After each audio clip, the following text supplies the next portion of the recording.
Hello and welcome. You're watching Business Lunch. I'm Nisha Podar and with me is Sonia Shenoy on the show. So Sonia, market's really looking good today, and Absolutely. the FOMC, pressure which was there building on the market, that has been released, and that's giving a lot of momentum. At the high point of the day, Nifty 50.7% up in trade at the moment, and look at the nice rise that it has seen throughout the trading session. When we talk about sensex, that's standing with a gain of about 422 points at the moment in the trading session. A big thrust and a push, as well as the momentum, positive one, coming in from the financials. Bank Nifty is up over 0.5% in trade, and the mid-cap universe also in the green, performing well, but slight underperformance to the other key indices. So therefore, the advanced decline ratio, the market breadth, is also looking good at the moment. So after a long spell of tentativeness on the market, well, today the market is seeing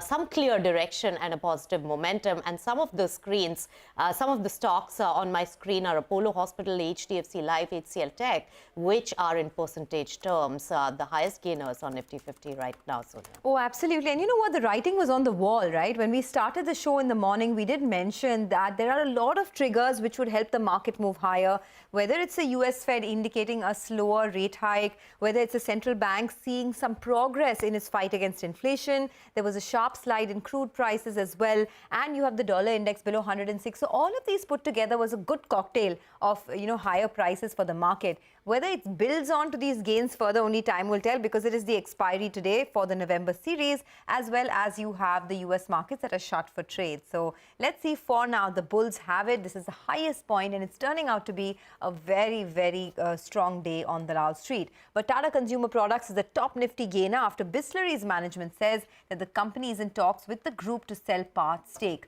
Mangalam is joining in with all the details. Mangalam. A marriage of icons, if that happens, like you said, two brands that evoke maximum trust in India, Tata's and Bisleri, they will come together were that to happen. But as far as the numbers that we have so far, the numbers that have been reported, it is likely to be a deal worth nearly 6,000 to 7,000 odd crore rupees. We had the management of Bisleri confirm that their revenues are close to around 2,500 odd crores and 220 crores is their profitability. Now, Tata Consumer, the first half, they've run revenues of close to around 6,700 crores with close to around 670 crores of profits. So if you double that, it could be an annual revenue and EPS accretion by about 15 to 16%. What does this mean for Tata's in terms of the money that they're paying? Their market cap is close to around 71,000 crores. They have cash of over 2,000 crore rupees. So the dilution in any case is not likely to be more than 8 to 10 odd percent, which means that for 8 to 10% of your dilution, you are getting 15-16% EPS accretion. That is the big play. And this does not account for the big benefits that would come by cost synergies, as well as cross-selling of Tata's water brands to Bisleri itself. As far as the packaged drinking water industry is concerned, it's a 20,000 crore category, of which 60% is unorganized. So, the shift to organized is one big trigger. Premium and value-added segments are doing extremely well. So with Tata's actually going ahead and acquiring Bisleri, if the deal were to happen, it gives them volume, it gives them 30% share of the organized market. And Himalayan, which Tata already operates, give them value. And Tata Water Plus, which does copper, etc., gives them value add. So they have the entire portfolio, so to say, of packaged drinking water. But, keep the numbers and the brand strategy aside, just look back and look at it as consumers. Tata's and Bisleri coming together would definitely be an iconic moment. Okay, in fact, we spoke to the legendary chairman of Bisleri, Ramesh Chauhan, about his journey, about the reason why he's selling stake and why he would be interested in the Tata Group taking over. Listen in to what he had to say. Just trying to understand, at what stage of discussions are you right now with the Tatas? We are in discussion. Does that mean that if a deal has to happen, it will be with the Tatas only, or are there other players in the fray too? Others are there, but it's not discussion yet. 2500 crore के आसपास है Bisleri की revenue साल की? कितना? 2500 crore. 500 crore. 2500 crore, sir. All right. 2500 crores. Net profit number approximately 220 crores, 220 crore. Approximately, yes. All right, so that was the management of Bisleri talking, and if this deal were to go through, it will be a big one from the brand perspective and the bouquet of packaged water that Tata Consumer Products can really have. The stock is up almost 2% in trade. But Mangalam, stay on and we'll focus on the two big food delivery companies as well now. In fact, Zomato as well as Swiggy, and Jeffries has written a very interesting note tracking the key trends for both these companies and this particular sector. Mangalam is here with more details. Tell us, Mangalam.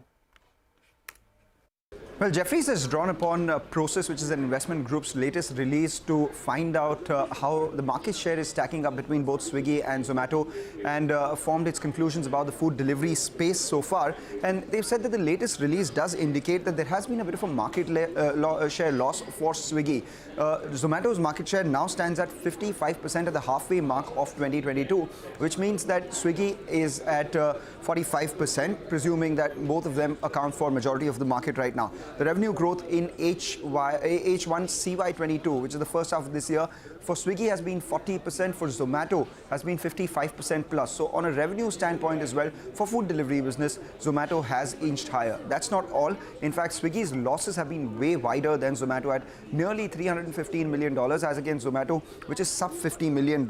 So as a result of which, and going forward, Jeffries, for now, while it sees modest growth prospects in the coming months for the food delivery sector, it ties in with the way Swiggy is performing and saying that, you know, there is a strong case for Swiggy to actually drop the aggressive stance that it has in food delivery. And were that to happen, it would mean better profitability for Zomato, which is the listed entity. In fact, Zomato as a stock too has recovered about 50% from its 52-week lows. And importantly, the food delivery business of the company turned EBITDA positive in the second quarter. The company's unit economics are getting better in the food delivery business. So let's see where they go from here. Okay, thanks a lot, Mangalam, for that. Let's slip into a quick break. Up next, we'll get you all the big takeaways from industry leaders speaking at the SBI Banking and Economics Conclave, coming up in a bit.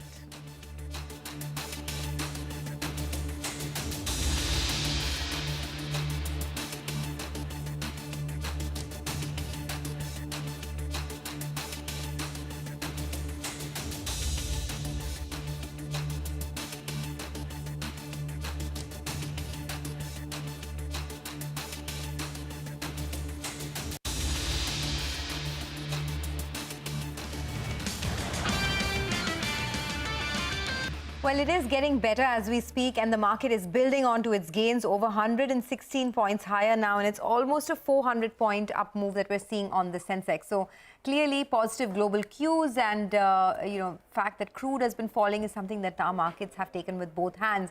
But let's get back to the big story of the day. Top industry leaders say that private investment is now picking up. Speaking at the 9th banking conclave of the SBI, Chairman Dinesh Khara said that 20 lakh crore rupees was invested last year and 12 lakh crore rupees has been invested so far this year. That's not all. Khara said that banks are sitting on excess liquidity worth nearly 3 lakh crore rupees to meet demand. We spoke to the L&T and JSW Steel top brass. They remain upbeat on growth as well. Here's a slice of that conversation. We are already seeing a fairly good pipeline of the proposals. It is, I can probably share the number with all of you here. It is as strong as about 2.5 trillion with State Bank of India itself. And also, let me share with you, last year we had seen almost about the proposals, in fact, the fresh investment coming in about 20 trillion. This year it is already about 12 trillion. So that is a very clear reflection that people have faith in the demand in the economy. I think that is something which is most important. And I would say that if at all there is a demand in the economy, perhaps the corporates are willing to invest, corporates are willing to come with the infrastructure and also the capacity creation too. And the second important component is the capacity utilization has improved to about 75%. The government's thrust on infrastructure, building and investment is music to our ears. As a representative of a company which thrives on infrastructure building out, we think that we are in for a period where investment in the core infrastructure, be it transportation, healthcare, be it in terms of public spaces, utilities, water, power. I think India is so underserviced as an economy, and it is at the other end of its aspiration that unless we provide a bridge between the aspiration and the enablers, India is not going to get its targets right. And I think the government does realize. So consequently, I think a lot of focus was getting the act together, getting the house in order. I think now that largely that has been achieved, maybe the minister, finance minister, could possibly see demonstration of the optimism coming through in plans. So to answer your second question, PLI, production linked incentive for specialty steel, it is not creating a basic steel capacity. So whatever imports we are doing of specialty steel, like electrical steel, which we are importing 100% into India. Similarly, something related to API grade steel or automotive steel, where we are importing, PLI scheme is getting extended only to the specialty steel. That means basic steel making already exists in India. Right. We need to go into high-end value-added steel. For that, PLI scheme is introduced. 79 applications have gone itself, is showing that there is a lot of interest in setting up those capacities in India to stop the imports and also to enable Indian steel industry to export, as far as that particular point is concerned. Second one, you... On the concessional tax Yeah. rate being extended by another 5 years. So in fact, this concession of 15% was given in the year 2019. Yeah. And they said by 2023, whatever investments that are made, those investments should be completed and it should be commissioned. Whereas at the request of the industry, it has been extended by 1 more year. Correct. But because of this offshoring and also China Plus One policy, if it is extended, it will be great. It is a welcome step. All right, top corporate honchos there on the panel and speaking about the investment potential in the country, and they sound upbeat about it. Let's move on then and get you the latest on the surge in COVID-19 cases in China, where, remember, the authorities have also stated that they have stepped up the curbs and also the various, steps and measures that they had been taking when it came to curbing the case rise. So it has risen to over 30,000 in the highest ever tally since the pandemic outbreak that is seen in China. Meanwhile, there have been protests at the largest iPhone factory in China. Visuals and images on social media show that hundreds of workers at the Foxconn plant clashing with the riot police and also people in hazmat suits. It's two different worlds, right? On one hand, you have the World Cup with tens of thousands of people together. And on the other hand, you have what's happening in China with all these kind of COVID restrictions. Can't believe it's the same planet that we're living on. But let's do one thing. Let's slip into a quick break. A quick programming note, though, to fully commit to the cause of bridging the gender parity gap at the workforce. CNBC-TV18 is all set to lead charge with a one-of-a-kind mega initiative, Future Female Forward, the women's collective presented by HSBC. The initiative will be officially launched through an exclusive on-ground event on Friday, November 25th, in the presence of Shireen Bhan, Managing Editor, CNBC TV18, Hitendra Dave of HSBC, and other women leaders of India Inc. Also in attendance will be some of the most influential voices from the business, entrepreneurship, and entertainment spaces. Don't forget to tune in to CNBC TV18 on Friday, November 25th, 5:30 p.m. onwards.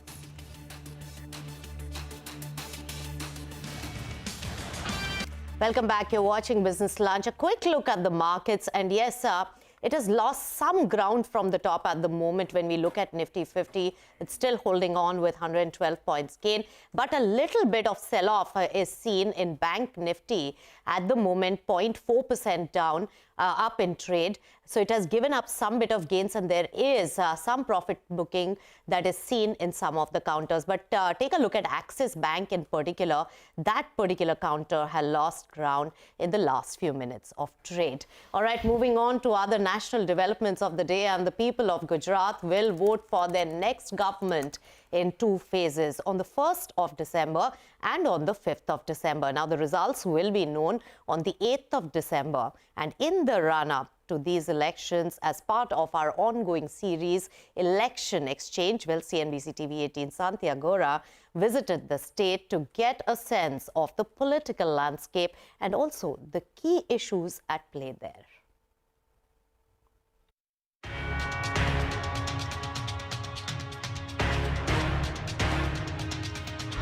Across the 182 constituencies in Gujarat, campaigning is in full swing, and street performances are just the tip of the campaigning iceberg. With election days around the corner, the state will go to polls in 2 phases. on the 1st and 5th of December. The battle lines have been drawn and a three-way battle is nearing fever pitch. For the BJP, which has ruled the state for the last 27 years, winning this election is more than a matter of pride. It enjoys strongholds across much of urban Gujarat. For the Congress, which has been the main opposition party in the state for decades, this is a fight to stay relevant and expand its reach and influence beyond its strongholds in rural Gujarat.